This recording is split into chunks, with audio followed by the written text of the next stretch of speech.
Doctor ortho Ayurvedic oil and capsule. अब दर्द भी घुटने टेकेगा। बजट सत्र के छठे दिन आज पीएम मोदी लोकसभा में देंगे चर्चा का जवाब। अभिभाषण पर धन्यवाद प्रस्ताव पर होगी चर्चा। कार्यवाही के दौरान राहुल ने कहा केंद्रीय मंत्री रवनीत बिट्टू हैं गद्दार दोस्त। पीयूष गोयल ने ट्रेड डील को बताया दोनों देशों के लिए हितकारी। उत्तराखंड में खत्म होगा मदरसा बोर्ड, धामी सरकार का बड़ा कदम, बनाया नया प्राधिकरण। पश्चिम बंगाल एसआईआर मामले में ममता बनर्जी ने सुप्रीम कोर्ट में दाखिल की नई अर्जी। चुनाव आयोग को वोटर लिस्ट से नाम हटाने से रोकने के लिए निर्देश की है मांग। आधार स्थायी निवास प्रमाण पत्र स्वीकार करने की है मांग।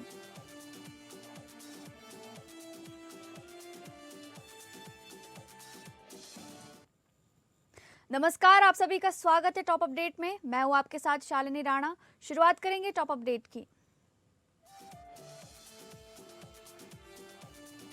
बजट सत्र के छठे दिन लोकसभा में विपक्ष के नेता राहुल गांधी ने केंद्रीय मंत्री रवनीत बिट्टू पर तीखा हमला करते हुए उन्हें गद्दार दोस्त करार दिया।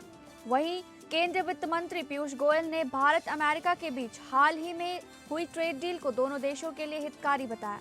बजट सत्र में आर्थिक और अंतर्राष्ट्रीय संबंधों के मुद्दे हावी रहे और सदन में नीति व विकास संबंधी बहस जोर पकड़ती दिखी।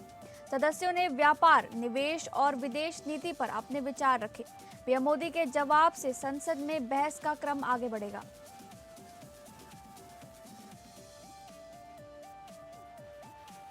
भारत और अमेरिका के बीच हालिया आर्थिक साझेदारी और अमेरिकी टैरिफ में की गई बड़ी कटौती से उत्तर प्रदेश की औद्योगिक संभावनाओं को नई दिशा मिली है। अंतर्राष्ट्रीय एजेंसियों के मुताबिक अमेरिकी टैरिफ औसतन 50% से घटकर करीब 18% रह गया है, जिसे भारत अमेरिका व्यापार संबंधों में निर्णायक मोड़ माना जा रहा है। मुख्यमंत्री योगी आदित्यनाथ ने इसे प्रधानमंत्री नरेंद्र मोदी के मजबूत नेतृत्व और भारत की वैश्विक स्वीकार्यता की बड़ी उपलब्धि बताया। उन्होंने कहा कि अब भारतीय उत्पाद अमेरिकी बाजार में अधिक प्रतिस्पर्धा बन पाएगा।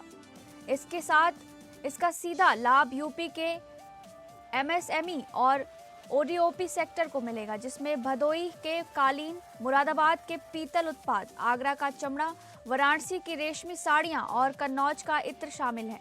विशेषज्ञों का मानना है कि इससे निर्यात बढ़ेगा, कारीगरों को बेहतर दाम मिलेगा और बिचौलियों पर निर्भरता घटेगी। साथ ही रोजगार के नए अवसर पैदा होंगे और प्रदेश की स्थानीय अर्थव्यवस्था को मजबूती मिलेगी। लखनऊ उत्तर प्रदेश पुलिस में सिपाही और समकक्ष पदों पर सीधी भर्ती 2026-25 के लिए लिखित परीक्षा की तारीखें घोषित कर दी गई हैं। उत्तर प्रदेश पुलिस भर्ती एवं यूपी पीबी के अनुसार परीक्षा 8, 9 और 10 जून को दो पालियों में आयोजित की जाएगी, जिसमें कुल 32,679 पद भरे जाएंगे। अभ्यर्थियों को राहत देते हुए योगी सरकार ने अधिकतम आयु सीमा में 3 साल की छूट भी दी है, जिससे पहले आयु सीमा के कारण बाहर रह गए उम्मीदवारों को मौका मिलेगा। परीक्षा केंद्र, एडमिट कार्ड और दिशा निर्देश यूपी पीबी की आधिकारिक वेबसाइट पर उपलब्ध होंगे। वर्ष 2024 में प्रदेश में कांस्टेबल के 60,244 पद भरे गए थे, जिसमें 20% पद महिलाओं के लिए आरक्षित किए गए थे। ये भर्ती प्रक्रिया प्रदेश की अब तक की सबसे बड़ी भर्ती मानी जा रही है। झारखंड में नगर निकाय चुनाव और गैर दलीय आधार पर कराए जाने के सरकारी फैसले के बावजूद झारखंड मुक्ति मोर्चा द्वारा पार्टी के लेटर पैड पर मेयर प्रत्याशी की घोषणा किए जाने से सियासी विवाद गहरा गया है। इस मामले को गंभीर बताते हुए भाजपा ने राज्य निर्वाचन आयोग का दरवाजा खटखटाया है। भाजपा के प्रतिनिधि मंडल ने लिखित शिकायत देकर आरोप लगाया कि झुमूमो ने चुनावी नियमों और आदर्श आचार संहिता का खुला उल्लंघन किया है। भाजपा के मुताबिक 27 जनवरी 2026 को चुनाव की अधिसूचना जारी होने से पहले ही 20 जनवरी को झामुमो के देवघर जिला अध्यक्ष ने पार्टी लेटर पैड पर रवि कुमार राउत को मेयर उम्मीदवार घोषित कर दिया। भाजपा ने संबंधित पार्टी पदाधिकारी और उम्मीदवार के खिलाफ एफआईआर की मांग की है। भाजपा का कहना है कि गैर दलीय चुनाव में पार्टी चिन्ह और लेटर पैड का इस्तेमाल नियमों के खिलाफ है। साथ ही ये उच्च न्यायालय को दिए गए सरकार के आश्वासन की भी अवहेलना है।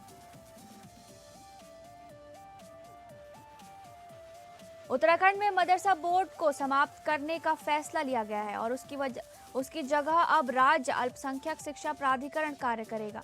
मुख्यमंत्री पुष्कर सिंह धामी सरकार ने मंगलवार को इस नए प्राधिकरण के गठन की अधिसूचना जारी की है। ये प्राधिकरण जुलाई में समाप्त हो रही मदरसा बोर्ड की जगह लेगा। मुख्यमंत्री के विशेष सचिव डॉक्टर पराग मधुकर डकाते द्वारा जारी अधिसूचना के अनुसार राज्यपाल लेफ्टिनेंट जनरल सेवानिवृत्त गुरमीत सिंह ने इसके गठन को मंजूरी दी है। प्राधिकरण में एक अध्यक्ष समेत कुल 12 सदस्यों की नियुक्ति की जाएगी।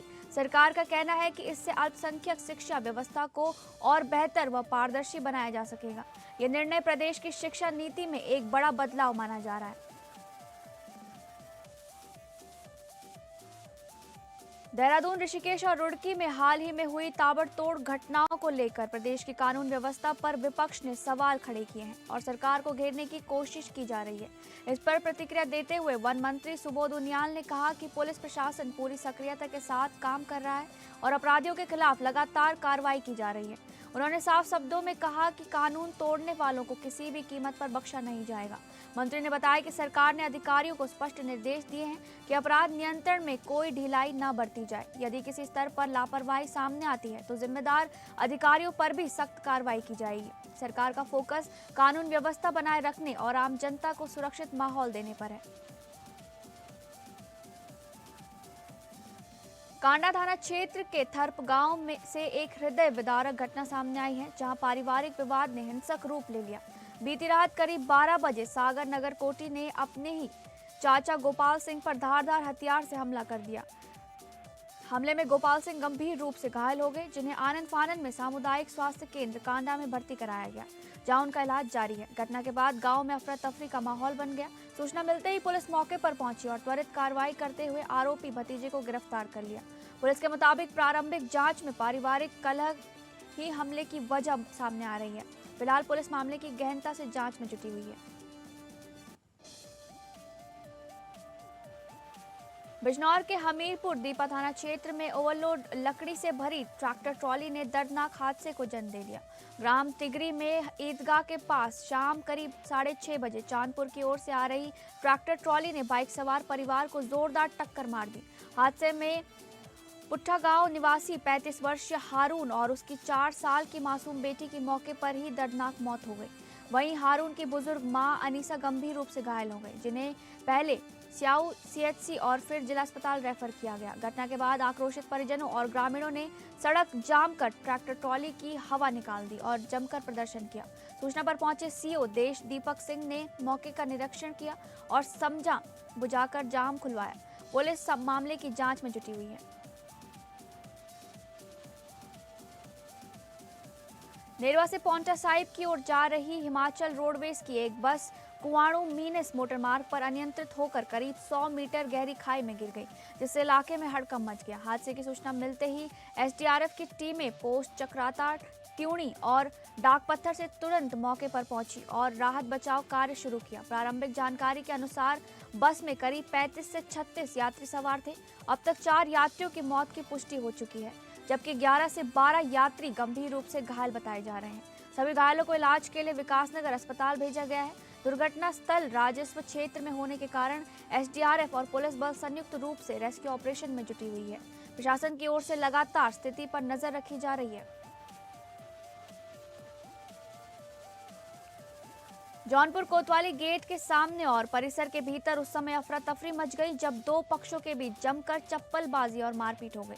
स्थानीय संवाददाता के मुताबिक सदर इमामबाड़ा और सिपाहा इमामबाड़ा क्षेत्र की महिलाओं के बीच पहले कहासुनी हुई, जो देखते ही देखते हाथापाई में बदल गई। दोनों ओर से हुई झड़प में कई लोग घायल हो गए, जिससे मौके पर हड़कंप मच गया। घटना की सूचना मिलते ही पुलिस मौके पर पहुंची और स्थिति को काबू में करने के लिए हल्का लाठीचार्ज किया गया। पुलिस ने दोनों पक्षों को अलग कर भीड़ को नियंत्रित किया। फिलहाल हालात पूरी तरह नियंत्रण में बताए जा रहे हैं और पुलिस पूरे मामले की जांच में जुटी हुई है। झांसी के ग्राम करगुआ में उस समय अफरा तफरी मच गई जब हनुमान मंदिर में पूजा के दौरान अचानक मधुमक्खियों के झुंड ने श्रद्धालुओं पर हमला कर दिया। सबसे पहले पूजा कर रहे रामदास यादव को मधुमक्खियों ने निशाना बनाया, जिन्हें बचाने पहुंचे अन्य ग्रामीण भी हमले की चपेट में आ गए। देखते ही देखते मंदिर परिसर में भगदड़ जैसी स्थिति बन गई। इस घटना में करीब 1 दर्जन लोग घायल हुए हैं, जिनमें रामदास यादव की हालत गंभीर बताई जा रही है। इन्हें इलाज के लिए गुरसराय सामुदायिक स्वास्थ्य केंद्र में भर्ती कराया गया है, जबकि अन्य घायलों को प्राथमिक उपचार दिया गया। फिलहाल सभी की हालत खतरे से बाहर है। घटना के बाद गांव में दहशत का माहौल है और ग्रामीणों ने प्रशासन से मंदिर परिसर में बने मधुमक्खियों के छत्तों को सुरक्षित तरीके से हटाने की मांग की है। देहरादून के मीनस मोटर मार्ग कालसी क्षेत्र में हिमाचल परिवहन निगम की बस दुर्घटनाग्रस्त हो गई, जिससे कई यात्री घायल हुए हैं। घटना की सूचना मिलते ही जिलाधिकारी ने दूरभाष पर संपर्क कर त्वरित कार्रवाई के निर्देश दिए। जिला प्रशासन और पुलिस ने राहत एवं बचाव कार्य तुरंत प्रारंभ किया। नजदीकी सभी चिकित्सा केंद्रों को हाई अलर्ट मोड पर रखा गया है और गंभीर रूप से घायल यात्रियों को आवश्यकता पड़ने पर एयरलिफ्ट कर उच्च चिकित्सा केंद्रों में भर्ती कराया जाएगा। प्रशासन और पुलिस की टीम लगातार घटनास्थल पर कार्यरत है। स्थानीय लोगों और अधिकारियों ने घायलों को सुरक्षित निकालने के प्रयास तेज कर दिए हैं। इस बीच सभी यात्रियों की सुरक्षा और स्वास्थ्य के लिए विशेष सतर्कता बरती जा रही है।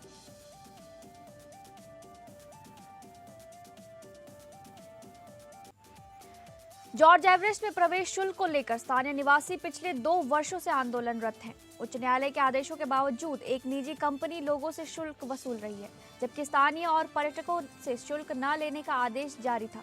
पूर्व में नगर पालिका अध्यक्ष ने क्षेत्र का निरीक्षण कर 10 दिन में ठोस निर्णय लेने और प्रवेश शुल्क पर पाबंदी लगाने के निर्देश दिए थे, लेकिन समय समाप्त होने के बाद भी कोई कार्रवाई नहीं हुई। इसके बाद स्थानीय लोगों ने पालिका अध्यक्ष से भेंट कर मामले में कार्रवाई की जानकारी ली। प्रकाश राणा ने बताया कि पालिका अध्यक्ष ने कहा कि क्षेत्र का मार्ग सार्वजनिक है, लेकिन कंपनी शुल्क ले रही है। अध्यक्ष ने यह भी बताया कि मामले में विधिक राय ली जा रही है और उच्च न्यायालय के आदेशों की अवहेलना पर जल्द कार्रवाई की जाएगी।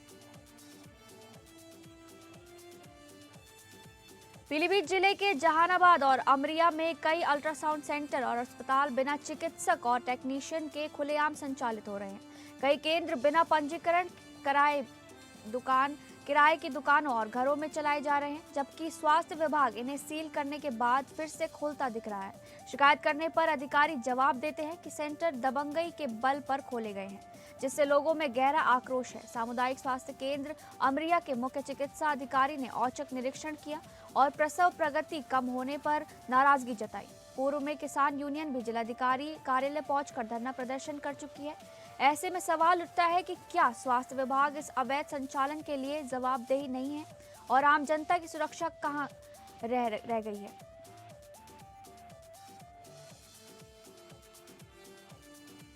बाराबंकी के हैदरगढ़ स्थित पौराणिक अवसेनेश्वर महादेव मंदिर में मंगलवार रात अज्ञात चोरों ने दुस्साहसिक चोरी की।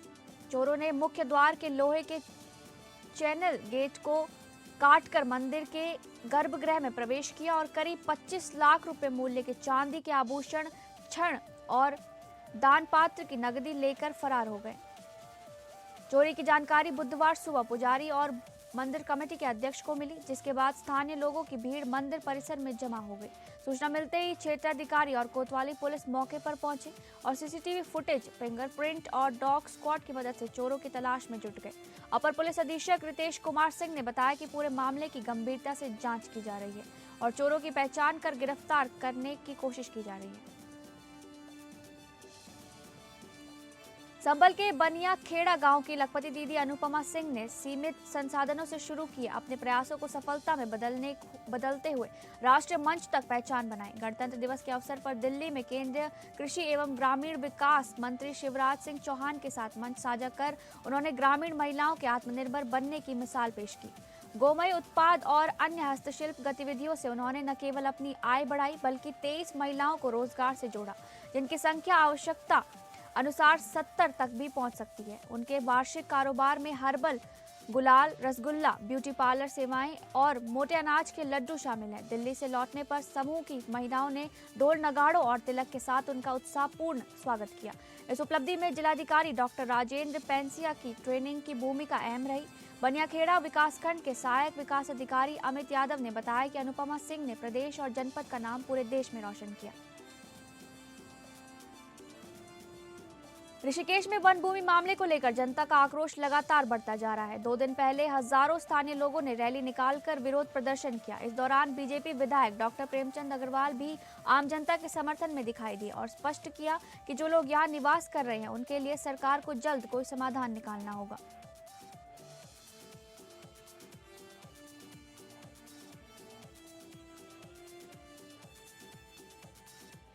ग्लोबल स्टार प्रियंका चोपड़ा करीब 7 साल बाद इंडियन सिनेमा में वापसी के लिए पूरी तरह तैयार हैं और ये कमबैक एसएस राजमौली की फिल्म वाराणसी से होने जा रहा है। एक इंटरव्यू में प्रियंका ने खुलासा किया कि फिल्म के लिए हाँ कहने से पहले उन्होंने राजमौली से खास गुजारिश की थी कि उनसे फिल्म में डांस जरूर करवाया जाए। प्रियंका ने कहा कि उन्होंने 6 साल से कोई भारतीय फिल्म नहीं की है, इसलिए वह अपने कमबैक को यादगार बनाना चाहती थी। महेश बाबू ने भी प्रियंका की इस बात की पुष्टि करते हुए कहा कि ये डांस नंबर बेहद सेंसेशनल होने वाला है। प्रियंका ने बताया कि उन्होंने वाराणसी की पृष्ठभूमि में डांस करने की इच्छा जताई थी। राजमौली को प्रियंका का फीमेल कैरेक्टर इतना पसंद आया कि उन्होंने अपनी फिल्म में उन्हें उनके लिए तुरंत हाँ करने को कहा। प्रियंका की इस वापसी को लेकर फैंस में जबरदस्त उत्साह देखने को मिल रहा है। रानी मुखर्जी की नई फिल्म मर्दानी 3 बॉक्स ऑफिस पर अपेक्षित धमाल नहीं कर पा रही है। लड़कियों की तस्करी जैसे गंभीर मुद्दे पर आधारित ये एक्शन ड्रामा अपने पिछले पार्ट्स की तुलना में दर्शकों को खास प्रभावित नहीं कर सका। रिलीज के 5वें दिन यानी 3 फरवरी 2026 को फिल्म ने घरेलू बाजार में केवल 2.5 करोड़ रुपए की कमाई की, जिससे कुल नेट कलेक्शन 22.25 करोड़ रुपए तक पहुंचा, जो 23 करोड़ के आंकड़े को भी पार नहीं कर पाया। वहीं वर्ल्ड वाइड कमाई की बात करें तो मर्दानी 3 ने 33.25 करोड़ रुपए ही जुटाए हैं। फिल्म की धीमी कमाई ने बॉक्स ऑफिस पर इसके प्रदर्शन को लेकर सवाल खड़े कर दिए हैं। आदित्य धर के निर्देशन में बनी धुरंधर की सफलता के बाद अब इसके पार्ट 2 की तैयारी जोरों पर है। रणवीर सिंह लीड रोल में नजर आएंगे और फिल्म 19 मार्च को रिलीज होने वाली है। फिल्म का पहला पोस्टर और टीजर रिलीज होते ही सोशल मीडिया पर धूम मच गई है। पोस्टर में रणवीर सिंह काफी डेडली अंदाज में नजर आ रहे हैं, जबकि रेड और ब्लैक थीम फिल्म की इंटेंसिटी को दर्शा रहा है। पोस्टर में लिखा है द रिवेंज यानी बदला, जो फिल्म की कहानी का बड़ा संकेत है। मेकर्स के मुताबिक धुरंधर 2 पहले पार्ट की तरह ही एक्शन और ड्रामा से भरपूर होगी। फैंस की उत्सुकता देखते ही बन रही और बॉक्स ऑफिस पर फिल्म का धमाका तय माना जा रहा है।